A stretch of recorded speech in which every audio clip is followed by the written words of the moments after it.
यहाँ पे जगह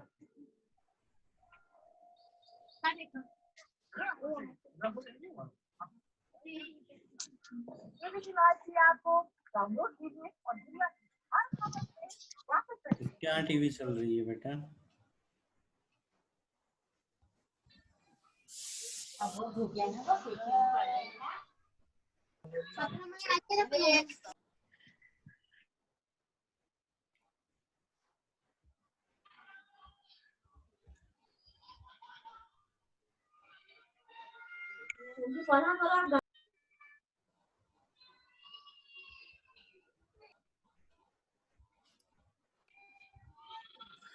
चलो ठीक है।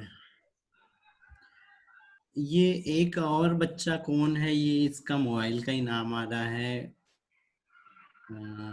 TECNO common.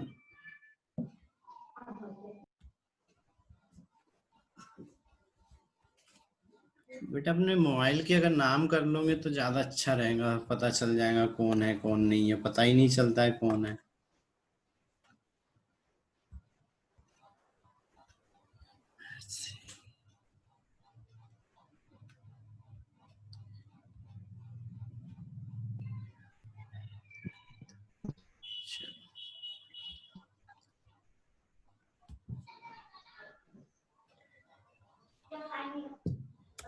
चलो ठीक है, चालू करते हैं। ये एक और किसका तो माइक है, वो बार बार हट जा रहा है, अनम्यूट कर रहे हैं।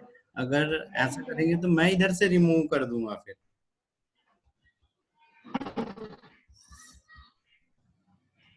म्यूट रखे सभी लोग अपना माइक। जब बोला जाए कि हाँ ठीक है आंसर करो, उस टाइम में खुद का माइक भर हटा दो और बाकी आंसर कर दिया करो। तो सब लोग मतलब वो हटा देता ठीक है, बस और 1 मिनट, ये 2 लोग और आए हैं, ये लोग जुड़ जाए, बस हो गया। फिर ये नीतू टाइम पर नहीं आती है।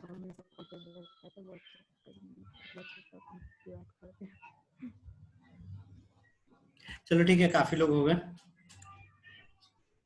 वैशाली,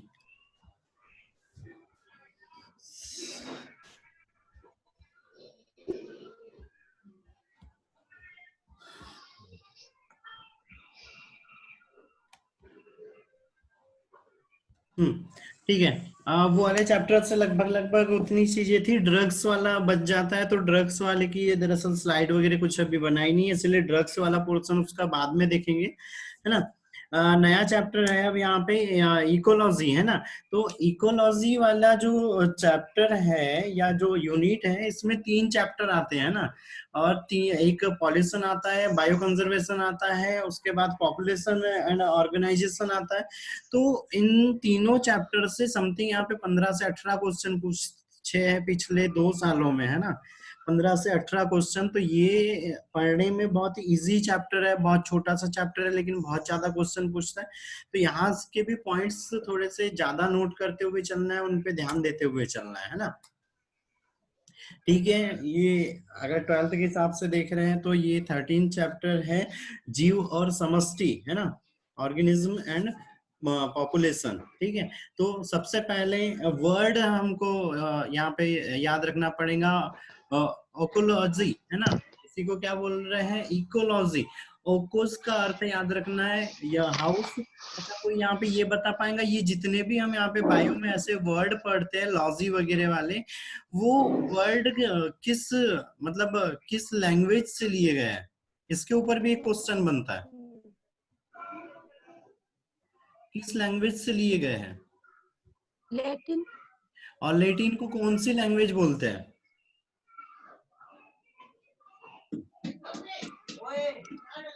लैटिन को और कौन सी लैंग्वेज बोलते हैं?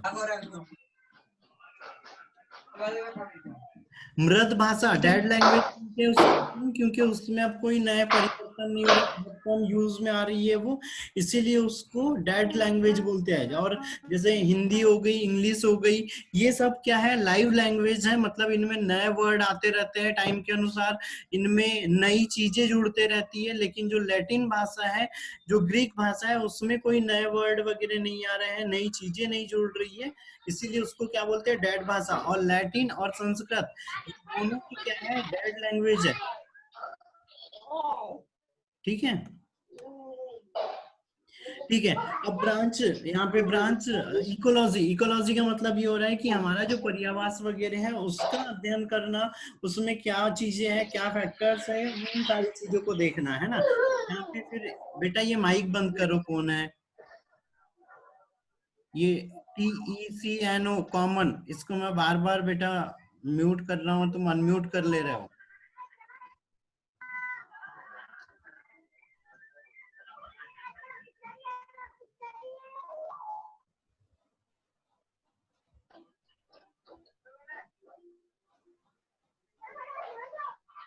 यार बेटा आप ऑफ करो अपना माइक।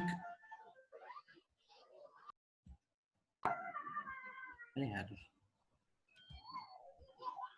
ठीक है, मैं हटा रहा हूँ बेटा तुमको।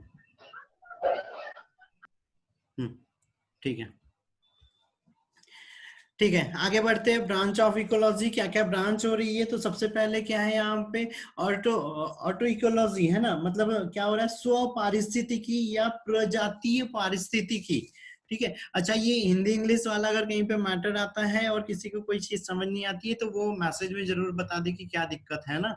ठीक है, स्व पारिस्थितिकी, तो स्व पारिस्थितिकी का मतलब ये हो रहा है कि जब वो किसी एक पर्टिकुलर स्थान पर जब कोई जीव रह रहा है या उसकी पूरी समष्टि रह रही है, अब वहां पे जो एक सिस्टम बन रहा है इन्वायरमेंट के साथ में, वो क्या कहला रहा है, स्व पारिस्थितिकी कहला रहा है ना। उसके बाद साइनो इकोलॉजी, इसमें सम पारिस्थितिकी, सम पारिस्थितिकी में जो भी जीव है उसका जो समूह है उसकी संरचनाएं कैसी है, वो कैसे इन्वायरमेंट में रह रहा है, वो किस तरह के वातावरण में रह रहा है, उसको क्या चीजें आवश्यकता होती है, उसका हम अध्ययन करते हैं ना। उसके बाद है पैलियो पैलिकोलॉजी, पैलिकोलॉजी में ये क्या चीज हो रही है, पूरा पूरा पारिस्थितिकी है ना, पूरा पारिस्थितिकी मतलब ये चीज हो रही है कि वो वातावरण के साथ में अपना कैसे संबंध है, वातावरण से क्या चीज ले रहा है, वातावरण से पे किस तरह से वो आश्रित है, इस चीज को देखते हैं। अप्लाइड इकोलॉजी आता है एक, अप्लाइड इकोलॉजी में क्या चीज हो रही होती है,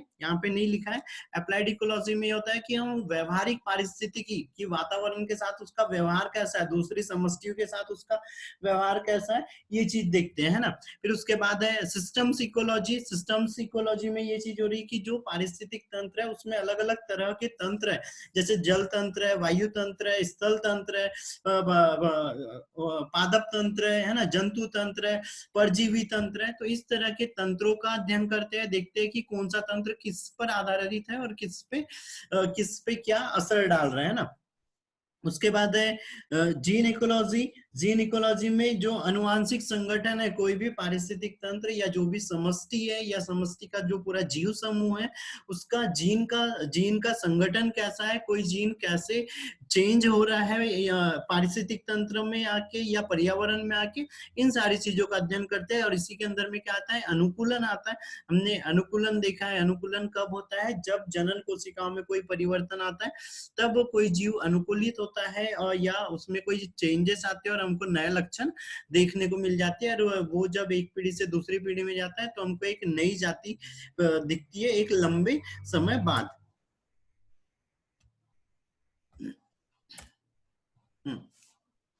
फिर है लेवल ऑफ इकोलॉजी, है ना। तो लेवल या संगठन, संगठन में क्या है, सबसे पहले ऑर्गेनिज्म है, ऑर्गेनिज्म में क्या आती है, बेसिक यूनिट। तो बेसिक यूनिट में क्या चीज आ जाती है, कोई बताएगा बेसिक यूनिट क्या है समष्टि की, बेसिक यूनिट क्या है? जाति। जाति की मैंने पूछा कि जाति की बेसिक यूनिट क्या है, जाति की बताओ। अच्छा, हमने एक हायरार्की पढ़े थे, उसमें क्या चीज बोला था, सबसे पहले क्या थे, इलेक्ट्रॉन थे, है ना। इलेक्ट्रॉन से क्या बना? इलेक्ट्रॉन मिलके क्या बनाते हैं? हाँ, अरे इलेक्ट्रॉन मिलके क्या बनाते हैं भाई? परमाणु। परमाणु। और परमाणु मिलके? अणु। अणु। अणु मिलके यौगिक पदार्थ बनाते अरे हैं। तत्व बनते हैं, फिर यौगिक बनते हैं, हम्म। है ना? तत्व फिर यौगिक। यौगिक मिलके क्या बना ले रहे हैं? पदार्थ बना ले रहे हैं। पदार्थ, ये क्या हो गया? मॉलिक्यूलर हायरार्की हो गया कि पहले इलेक्ट्रॉन, परमाणु, अणु, यौगिक और तत्व बना, है ना? ये क्या हो गया? निम्न स्तरीय संगठन हो गया, है ना? जो बेसिक यूनिट है उसका क्या हो गया? निम्न स्तरीय संगठन हो गया। फिर जब निम्न से हम उच्च पे जाते हैं तो उच्च पे क्या आ जाता है? पहले निम्न में कोशिका भी आ जाती है ना, कि कोशिका होगी। अब उच्च चालू हो जाता है कोशिका के बाद में। तो कोशिका के बाद में जब उच्च चालू हो जाता है तो कोशिकाएं मिलके क्या बनाती है? उत्तक बनाती है। उत्तक मिलके उत्तक। अंग बनाते हैं। अंग मिलके तंत्र बनाते हैं और तंत्र मिलके पूरा एक जीव बनता है। जीव मिलके एक समष्टि बनती है। समष्टि, समष्टियां क्या बनाती है? छोटी छोटी समष्टियां पूरा एक जनसंख्या, पॉपुलेशन बनाती है। वो पॉपुलेशन मिलके एक मंडल बनाते हैं, मतलब एक बायोस्फीयर बनाते हैं। और सारा बायोस्फीयर काय में आ जाता है? बायोम में आ जाता है। जब बहुत सारे बायोस्फीयर या जीवमंडल जब एक साथ में हो जाते हैं तो वो क्या कहलाते हैं? बायोम कहलाते हैं। तो ये हायरार्की का सीक्वेंस सारे लोगों की 12th की बुक में दिया हुआ है ना, तो ये सीक्वेंस याद रखना कि किसके बाद कौन आ रहा है ना। अभी तक हमारे पास 3 ही सीक्वेंस हुए हैं 12th वाले लेवल पे देखे तो। एक सेकंड में परागकण का विकास वाला, निषेचन वाली प्रक्रिया, दूसरा शुक्राणु कहाँ से कहाँ जा रहा है वो, और तीसरा एक तरह से ये। और अगर चौथा अगर देखा जाए तो चौथा वाला कहाँ पर हो रहा था? चौथा वाला हो रहा था भ्रूणीय विकास का, ठीक है? तो घोड़े का विकास भी है, मानव का विकास भी है ना। तो ये थोड़े से कुछ ही सीक्वेंस है, 5-6 सीक्वेंस है, ये सीक्वेंस याद रखने हैं, ठीक है? उसके बाद में साइज। साइज में कैसी जा रही है? जो भी हमने देखा माइक्रो ऑर्गेनिज्म है ना, तो वो कैसे है? बहुत ज्यादा छोटे हैं। कुछ जीव जो बड़े हैं, है ना? तो यहाँ पे साइज भी डिपेंड करता है। अलग अलग तरह के साइज वाले जीव रहते हैं समष्टि में, है ना? सेलुलरिटी, है ना, मतलब कोशिकीयता। कोशिकीयता मतलब क्या हो रहा है कि किस तरह की कोशिका, एक कोशिकीय जीव है, कुछ पारिस्थितिक तंत्र में कुछ बहुकोशिकीय जीव है ना? तो वो चीज भी इसमें शामिल हो जा रही। फिर सब यूनिट, उप इकाइयां, हर एक चीज की उप इकाइयां, जैसे कोशिका होगी, उत्तक हो गए, है ना? अंग हो गए, अंग की उप इकाई क्या होगी? उत्तक हो गई। उत्तक की उप इकाई कौन हो गई? कोशिका हो गई। इस तरह से हर एक चीज की उप इकाई भी उपस्थित है। उसके बाद में है लाइफ प्रोसेस, जीव प्रक्रियाएं। तो जीव प्रक्रिया है, जीव प्रक्रिया में क्या चीज हो रही है? वो कैसे जीवित रह रहा है, कैसे अपने आप को शामिल कर रहा है इन्वायरमेंट में, वो। फिर है सेल्फ रेगुलेशन, वो कैसे खुद की उसके अंदर में क्षमता है भोजन बनाने की, नहीं है जीवित रहने की, प्रजनन की क्षमता है, नहीं है, ये चीजें भी इसमें किसी समष्टि के जीव के अंदर में आ जाती है। फिर है क्या क्या समझ नहीं आ रहा है? डेसिनेट आइडेंटिटी, है ना? ये स्लाइड दिख रही है?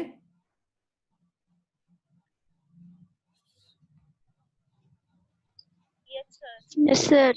मुझे ऐसा लगा नेटवर्क चले गया, ठीक है। डेसिनेट आइडेंटिटी मतलब एक खुद की एक पहचान। जितनी मतलब क्या बोलना चाहिए, जितना भी इकोलॉजिकल सिस्टम है, हर एक जीव की एक पहचान है। जैसे आम का वृक्ष हो गया तो आम का वृक्ष पर्टिकुलर अलग दिख रहा है ना? जाम का वृक्ष है तो जाम का अलग दिख रहा है, सिंह है तो वो अलग दिख रहा है ना? कोई दूसरा जीव है तो हर एक जीव की क्या है? एक पर्टिकुलर पहचाने हैं। वो हर एक जीव अपने अपने हिसाब से अलग अलग तरह का दिखाई देता है, ठीक है? फिर इंटरडिपेंडेंट, अंतः निर्भरता। अंतः निर्भरता मतलब वो खुद से कितना निर्भर है ना? फिर इन्वायरमेंट, पर्यावरण। पर्यावरण में वो किस तरह के पदार्थों को ले रहा है, पर्यावरण के साथ में उसके संबंध कैसे हैं, पर्यावरण का क्या उसके शरीर पे असर पड़ रहा है, उसकी क्रियाओं पे क्या असर पड़ रहा है, ये चीज देखते हैं। फिर लाइफ स्पान में क्या चीज हो रही है? उसका जीवन चक्र कितने समय का है या जीवन की अवधि कितनी है। जैसे हमने सिकोया बताया था फर्स्ट वाले चैप्टर पे, सिकोया याद रखना है, सबसे बड़ा उसका जीवन अवधि है 3000 से लेके 4000 साल। ठीक है। उसके बाद रिप्रोडक्शन, किस तरह का वो प्रजनन कर रहा है, विविपेरस है, ओविपेरस है। कम्युनिटी ऑफ रेस, कम्युनिटी में उसकी संख्या कितनी है, कितनी बड़ी उससे एक पर्टिकुलर कोई जीव की समष्टि है, उस चीज का अध्ययन करते हैं ना। और यहीं पे जब कोई एक जैसे जीव एक स्थान पर रहते हैं तो वो क्या कहलाते हैं, समष्टि। उसको क्या बोलते हैं, उस समष्टि का घनत्व बोलते हैं। और समष्टि का घनत्व हम कैसे निकालते हैं, व्यक्तियों की संख्या, मतलब ये D is equal to capital, ये सूत्र लिख लेना, D is equal to N upon S, ठीक है। और N4 क्या है यहाँ पे, व्यक्तियों के नंबर, और S4 क्या है, जो एरिया है ना, एरिया। और वो एरिया S की हमको यूनिट भी याद रखना पड़ेगा। N4 हाँ, N मतलब N मतलब व्यक्तियों की संख्या, और S मतलब क्षेत्र, मीटर स्क्वायर प्रति घन मीटर,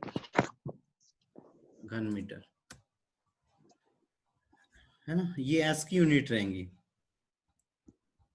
फिर बारी आती है स्पीसीज, है ना। तो स्पीसीज वर्ड किसने दिया था, मेयर ने दिया था। और उसने कहा था कोई भी इकोलॉजिकल सिस्टम है तो उसकी जो सबसे मेन यूनिट है वो क्या रहना है, एक स्पीसीज रहना है। और यही एक पारिस्थितिक तंत्र की सक्रिय और संगठनात्मक स्ट्रक्चरल यूनिट रहती है, कौन, समष्टि। फिर हमने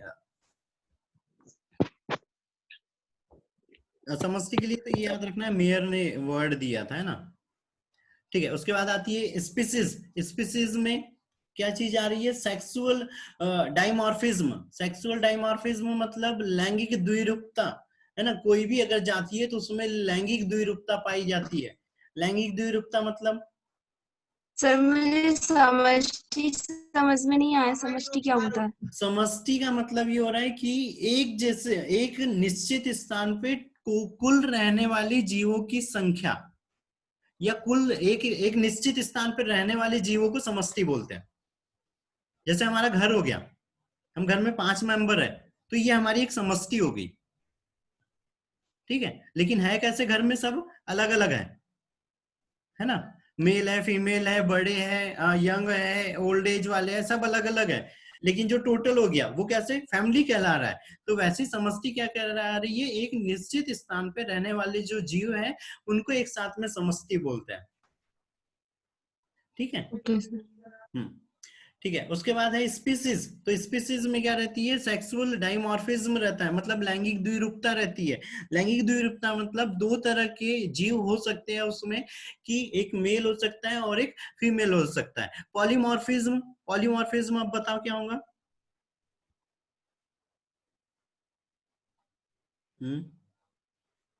पॉलीमॉर्फिज्म मतलब एक ही जीव है लेकिन उसके अलग अलग रूप है। जैसे मधुमक्खी हो गई, मधुमक्खी में क्या है, रानी मक्खी अलग है, ड्रोन अलग है, नर मक्खी अलग है, श्रमिक मक्खी अलग अलग है ना। लेकिन है सब कैसे, एक ही, लेकिन सारे का स्ट्रक्चर अलग अलग है। सारे की जो पारिस्थितिक तंत्र के साथ क्रिया है, जो उनका जो लाइफ साइकिल है, वो सब चीजें अलग अलग है ना। फिर होम रेंज, आवास, होम रेंज, यहाँ पे दो वर्ड आए थे, आवास और निकेत, है ना। तो आवास का मतलब क्या होता है, वो एक स्पेशल एक वो इन्वायरमेंट जहाँ पे कोई जीव रह रहा है ना। दूसरा चीज क्या आती है, निकेत। निकेत का मतलब ये होता है कि एक पर्टिकुलर जगह जहाँ पर कोई जीव रह रहा है ना। आवास और निकेत को हमने एक बहुत अच्छे उदाहरण से समझा था, जो मेरे 12th वाले बच्चे, कोई बताएगा कैसे आवास और निकेत को, आयुषी। आवाज रह रहे हैं आवाज और कट रही नीचे है जैसे शायद घर ये। में हमारा जो नहीं, आवाज नहीं आ रही रिक्शा, फिर से अनम्यूट करो बेटा, फिर बता। सर, जैसे आवाज जहाँ पे हम रहते हैं वो हमारे हाँ लिए आवाज, हाँ जैसे हमारा घर वो हमारे लिए आवास हो, लेकिन हम रह रहे हैं हमारा रूम हाँ वो हमारे लिए निकेत होगा, हाँ, ठीक है। जो हमारा अकेले का जिसपे ये हो। हाँ ठीक है। आवास और निकेत में यहाँ पे बहुत सारे क्वेश्चन भी बने हैं, ये नीट और जीएनटी वगैरह में भी और 12th पे भी बन सकते हैं, है ना। तो आवास में क्या चीज हो रही, वो स्थान जहाँ पे हम रह रहे और वहाँ की भौगोलिक कंडीशन अलग अलग रह सकती है ना। और उसमें एक से ज्यादा जीव भी रह सकते हैं, एक से ज्यादा निकेत बन सकते हैं ना। और आवास की उप इकाई निकेत है। और निकेत क्या हो गया, जैसे अभी दीक्षा ने बताया, हमारा घर पूरा क्या है, हमारा आवास है, हमारा एड्रेस है ना। और हमारा जो रूम हो गया वो क्या हो गया, निकेत की। उसमें पर्टिकुलर हमारे लिए जो स्पेशल कंडीशन है चाहिए, सिर्फ वो कंडीशन होती है। और एक निकेत के अंदर में एक उप निकेत नहीं होता है। तो आवास क्या होता है, उसमें उप आवास हो सकते हैं लेकिन निकेत में उप आवास नहीं हो सकते हैं। और उसमें एकदम स्पेसिफिक पर्टिकुलर कंडीशनें रहती है, ठीक है। और आवास में ऐसा नहीं होता है, आवास में दूसरा जीव भी आके रह सकता है, दूसरे जीव के लायक की भी कंडीशनें हो सकती है। लेकिन निकेत में ऐसा नहीं होता, निकेत में पर्टिकुलर उस एक जीव के ही लायक कंडीशनें होती है, ठीक है। ठीक है, उसके बाद बारी आती है बायोटिक कम्युनिटी की, जैविक समुदाय। तो जैविक समुदाय में क्या चीज आती है, दो ही तरह के मेन है। एक तो क्या है, पादप है, दूसरा जंतु है, और तीसरा अगर आता है तो सूक्ष्म जीव, और चौथा चौथा कोई बताएगा क्या आते हैं, सूक्ष्म जीव। पहला पादप, दूसरा जंतु, तीसरा सूक्ष्म जीव, और चौथा किसको मानते हैं जैविक कम्युनिटी में?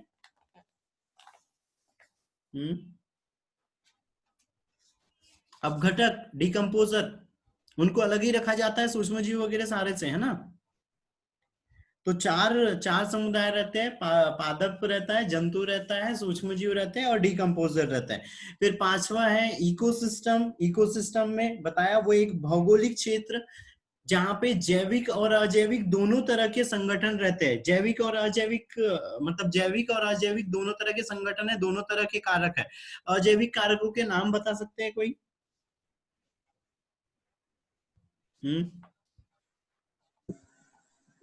Air, water. हाँ, एयर हो गया, वाटर हो गया, है ना, ह्यूमिडिटी हो गई, टेम्परेचर हो गया, लाइट हो गया, सॉइल हो गया, है ना। ये सारी चीजें क्या है, एबायोटिक है ना। अजैविक कारक है, जैविक कारक में क्या आ रहा है, जंतु जो अपनी प्रक्रियाएं कर रहे हैं, मतलब सजीव सारे काय में आ जा रहे हैं, जीव में आ रहे हैं। और इसमें अगर हम उसका अगर लेवल के हिसाब से बोले तो सबसे पहले क्या आ जाते हैं, उत्पादक, उसके बाद उपभोक्ता, उपभोक्ता, प्राथमिक उपभोक्ता, द्वितीयक उपभोक्ता, तृतीयक उपभोक्ता, लास्ट में आ जाते हैं सारे लेवलों में जिसको रहते हैं लेकिन काउंट नहीं करते, वो क्या हो जाते हैं, अपघटक हो जाते हैं ना। फिर टेम्परेचर, टेम्परेचर जो है अजैविक घटक है। और इसमें एक पॉइंट सारे लोगों को याद रखना है कि इक्वेटर से पोल की ओर जाने पर टेम्परेचर कैसे होने लगता है, घटने लगता है। इक्वेटर मतलब जो हमारी भूमध्य रेखा है, भूमध्य रेखा से हम पोल साइड जाओ, है ना, साउथ पोल जाओ या नॉर्थ पोल जाओ, तो टेम्परेचर कैसे होते जा रहा है, घटते जा रहा है ना।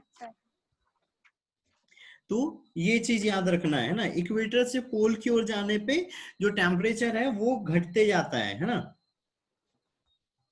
ये बहुत अच्छे से याद रखना, ये एक ऑब्जेक्टिव में पूछा गया है।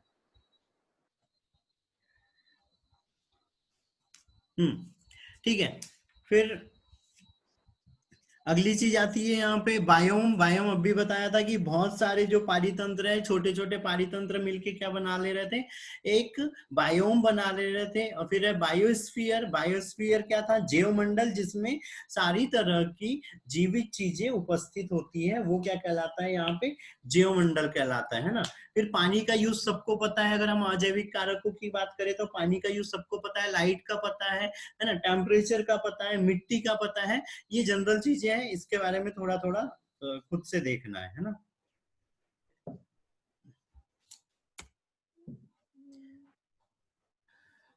ठीक है, क्लाइमेट फैक्टर। अब क्लाइमेट फैक्टर पानी के लिए तो पता है, लाइट के लिए, लाइट में दो तरह के, अभी हम यहाँ पे फाइट का बात कर रहे हैं, जीवों की बात कर रहे हैं इन्वायरमेंट में। तो हीलियोफाइट, ये किस तरह के पौधे होते हैं, कोई बताएगा? हीलियोफाइट्स, हीलियोफाइट्स क्या होता है, नहीं पता?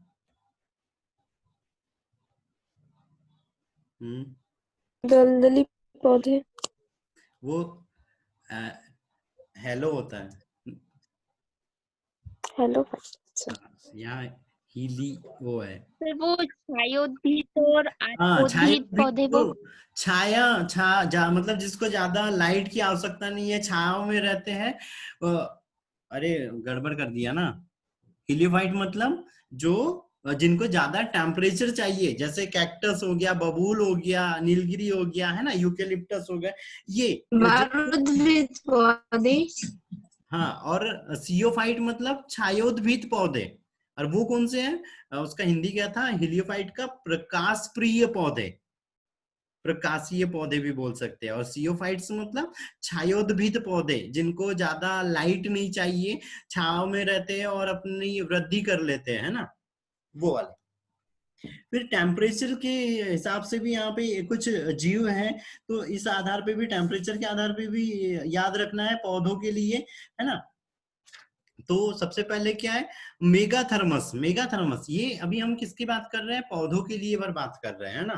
तो मेगाथर्मस वो वाले पौधे हो गए जो 30 से 40 डिग्री सेल्सियस पर रह रहे हैं। मीजोथर्मस वो वाले हो जा रहे हैं जो 30 से लेके 40 डिग्री सेल्सियस टेम्परेचर के बीच में विकसित हो रहे हैं, या उगते हैं, या उसी इन्वायरमेंट में रहते हैं जहां पर 30 से लेके 20 डिग्री सेल्सियस तक का टेम्परेचर रहता है।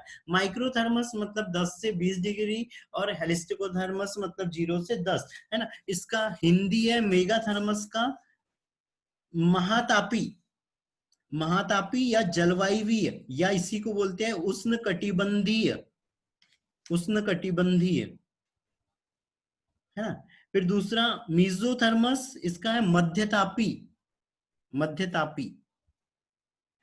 और तीसरा है माइक्रोथर्मस। माइक्रो माइक्रो मतलब तो वही सूक्ष्म होता है, मतलब न्यून तापी।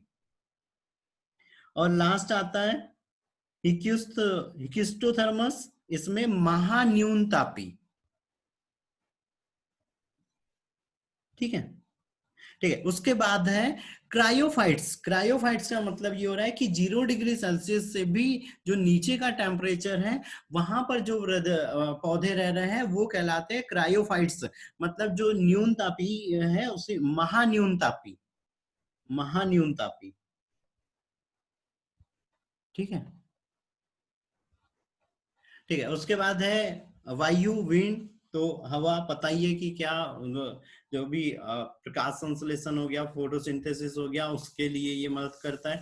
फिर एटमॉस्फेरिक ह्यूमिडिटी, आर्द्रता, वायुमंडलीय आर्द्रता, है ना। कुछ पौधे वायुमंडल की आर्द्रता के आधार पर ही रहते हैं। कुछ सूक्ष्म जीव जहाँ पे आर्द्र इन्वायरमेंट रहता है, ह्यूमिडिटी वाला एनवायरमेंट है, सिर्फ वहीं पर वो वृद्धि कर पाते हैं, बाकी जगह पे वृद्धि नहीं कर पाते हैं, है ना।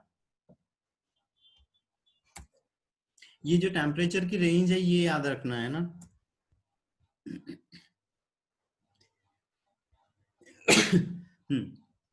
फिर है एटमॉस्फेयर, वायुमंडल। वायुमंडल में क्या क्या चीजें हैं, तो परसेंटेज याद रखना है। नाइट्रोजन का, ऑक्सीजन, ऑर्गन और कार्बन डाइऑक्साइड। ठीक है, नाइट्रोजन 78.08%, ऑक्सीजन 20.48%, ऑर्गन 0.93% और कार्बन डाइऑक्साइड 0.03%। ठीक है। फिर उसके बाद में वायुमंडल के भाग हम बचपन से पढ़ते आ रहे हैं, इसके बारे में हम ज्यादा बात नहीं करेंगे। ठीक है, ये जो रेंज दी हुई है कितने किलोमीटर तक है ये याद रख लेना। Troposphere 20 kilometre, stratosphere 30 kilometre, mesosphere 40 kilometre, और जो आयनोस्फीयर है वो 40 किलोमीटर से अधिक का है।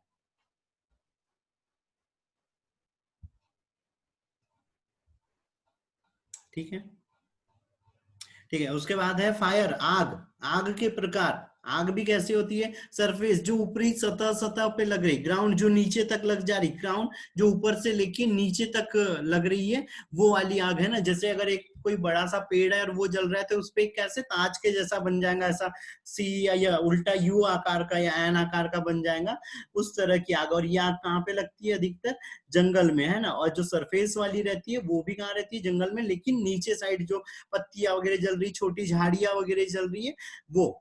ठीक है, ठीक है। उसके बाद है ट्रोपोग्राफिक या जियोग्राफिक फैक्टर। तो इसमें क्या चीज आ जाती है? ऊंचाई, एटीट्यूड, मतलब ऊंचाई में क्या चीज आ जाते हैं, जैसे कुछ जगह पे बहुत ज्यादा ऊंचाई है, कुछ जगह पे गहराई है, कहीं पे गर्त बने हुए, कहीं पे पहाड़ बने हुए, है ना। फिर पहाड़ दूसरे क्या आता है, स्लोप। स्लोप मतलब वो अपन घर पे ऐसा स्लोप बनाते हैं ना कुछ गाड़ी वाड़ी चलाने के लिए, तो वो कैसे रहता है ना। कभी कभी ऊंचा स्लोप रहता है, कभी समतल से थोड़ा सा ऊंचा रहता है ना, कभी निचला स्लोप रहता है ऊपर से नीचे जाने के लिए, है ना।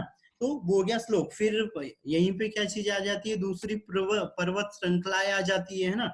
पर्वत श्रृंखला आ जाती है स्लोप के अंदर में, कहीं पे कोई घाटी वगैरह बनी हुई है तो। फिर सॉइल के बारे में बात करते हैं, तो सॉइल में क्या चीज होती है, मिट्टी, है ना। और मिट्टी का वो जो एक स्ट्रक्चर देखा था हमने कि ऊपर साइड में क्या है, टॉप सॉइल थी, और नीचे साइड में सब सॉइल थी। और टॉप सॉइल जो रहती है उसमें क्या रहता है, ह्यूमस प्रेजेंट रहता है। और नीचे जो रहती है वो सब क्या रहती है, उसमें रॉक्स रहती है, सारी चट्टाने वगैरह रहती है, या हार्ड मटेरियल पत्थर वगैरह उपस्थित रहता है ना। और ह्यूमस क्या हो रहा था, वो एक कार्बनिक चिपचिपा पदार्थ था जो अपघटक के द्वारा किसी पौधे या जंतुओं के टूटे गिरे या मरे हुए भाग को अपघटित करके जो बनता है वो क्या कहला रहा था, ह्यूमस कहला रहा था। और ये कहाँ पे होता है, जो मिट्टी रहती है उसकी ऊपर की ही लेयर में उपस्थित होता है। फिर बारी आती है जैविक क्रियाओं की, है ना। तो जैविक क्रियाओं में क्या रहती है, दो प्रकार की क्रिया रहती है, एक धनात्मक अंत क्रिया या पारस्परिक क्रिया, और एक रहती है ऋणात्मक। धनात्मक मतलब जैसे प्रकाश संश्लेषण हो गया, है ना, सहजीविता हो गया। तो ये क्या है, धनात्मक क्रिया है, प्रकाश संश्लेषण हो गया, सहजीविता हो गया, उसके बाद नाइट्रोजन स्थिरीकरण हो गया, लाइकेन की सहजीविता हो गई, सहभोजिता हो गई, है ना। ये सब क्या चीज है, धनात्मक प्रतिक्रियाएं हैं जो जीव आपस में एक दूसरे के रखते हैं इन्वायरमेंट के साथ में। ऋणात्मक में क्या आ जाती है, परजीविता आती है, परभक्षण आ जाता है, भक्षण आ जाता है ना। ये भक्षण और परजीविता ये क्या है, ऋणात्मक अनुक्रिया या पारस्परिक क्रियाएं है। ठीक है। तो इनके बारे में भी याद रखना है। फिर बारी आती है सहजीविता। सहजीविता में क्या चीज हो रहा है, मैंने अपने वाले 12th वाले बच्चों को इसका बहुत अच्छा उदाहरण दिया था, सहजीविता और परजीविता का। ये यहाँ सामने पैरासाइटिज्म लिखा हुआ है ना, परजीविता। कोई परजीविता का उदाहरण बताओ, बहुत अच्छा जो बताया था, याद है किसी को? हाँ, जो मेरे 12th वाले हैं उन लोगों को याद है क्या, मैंने कौन सा उदाहरण बताया था? त्रिवेणी, सर याद नहीं आ रहा। याद नहीं है? मलेरिया, मलेरिया में वो अरे होता है। नहीं, मैंने एक बहुत अच्छा कॉमेडी वाला बताया था। प्लाज्मोडियम। अरे हस्बैंड वाइफ का बताया था भाई, परजीविता में। हाँ और सहजीविता में भाई बहन का याद आ बताया रहा था, है। याद है? यस। साथ साथ रह रहे हैं लेकिन दोनों एक दूसरे को फायदा पहुंचाते हैं, भाई बहन, है ना। और परजीविता मतलब एक जीव को नुकसान होता है और एक को फायदा होता है, इसमें हस्बैंड वाइफ का बताया था कि हस्बैंड का हमेशा नुकसान होता है और वाइफ को हमेशा फायदा होता है पैसे के मामले में, है ना। तो ये यस ठीक है। सर। सहजीविता, सहजीविता में क्या चीज हो रही थी कि दोनों जो जीव हैं वो दोनों एक दूसरे को लाभ पहुंचाते हुए रह रहे थे, और दोनों को ही कोई हानि नहीं होती है। जैसे हमने नाइट्रोजन स्थिरीकारक जीवाणु राइजोबियम के बारे में देखा, वो वायुमंडल की नाइट्रोजन ले रहा है, उसका स्थिरीकरण कर रहा है, नाइट्रेट और नाइट्राइट में बदल दे रहा है और पौधे को दे दे रहा है, जिसको यूज वो प्रोटीन निर्माण में कर दे रहा है, और पौधा उसको प्रोटीन दे दे रहा है, जिसके कारण वो अपना लाइफ की प्रोसेस अच्छे से चलाते रहता है ना। दूसरी चीज यहाँ पे याद रखना, जो नाइट्रोजन स्थिरीकरण हो रहा है उसमें जो गांठें पाई जाती है, जो भी दलहनी पौधे उनके अंदर में, वो उनकी जो जड़ में जो गांठ रहती है वो कैसे रहती है, पिंक कलर की रहती है, और वो उसका कलर नाइट्राइट के कारण पिंक कलर का हो जाता है। ठीक है, ये भी ऑब्जेक्टिव में आता है।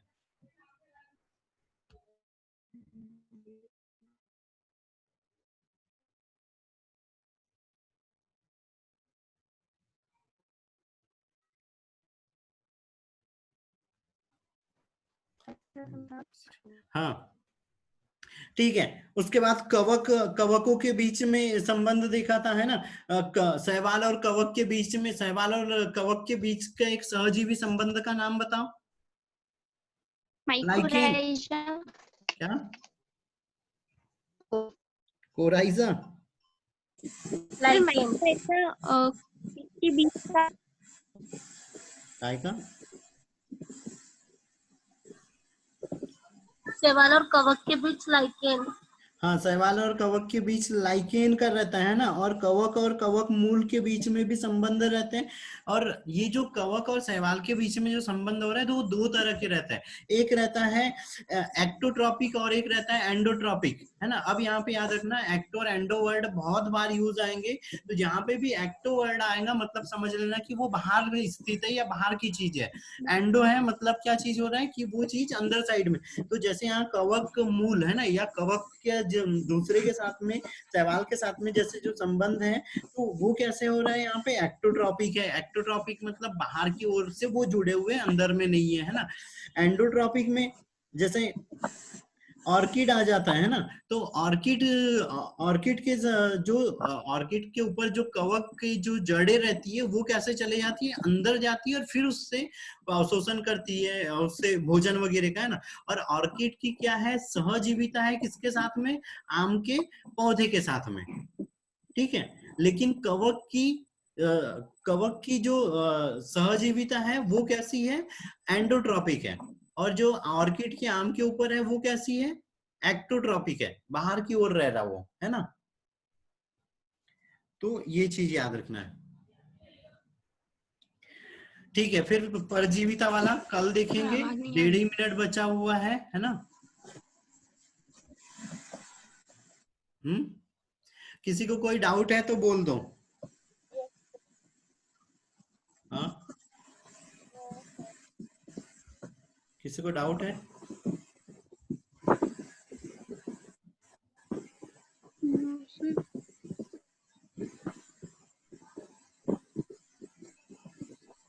बेटा किसी को भी कोई डाउट है तो बोलो। और एक चीज और, व्हाट्सएप पे तुम लोग मैसेज कर रहे होंगे तभी मैं तुम लोगों को वो दे पाऊंगा ना, नोट्स वगैरह, तो वो करो। और उसके बाद शाम में सेम टाइम, आज का भी 5 बजे का ही रख रहा है। कल से फिर शायद देखता हूँ चेंज करने का, कुछ लोगों को दिक्कत आ रही थी तो फिर शायद से चेंज करेंगे।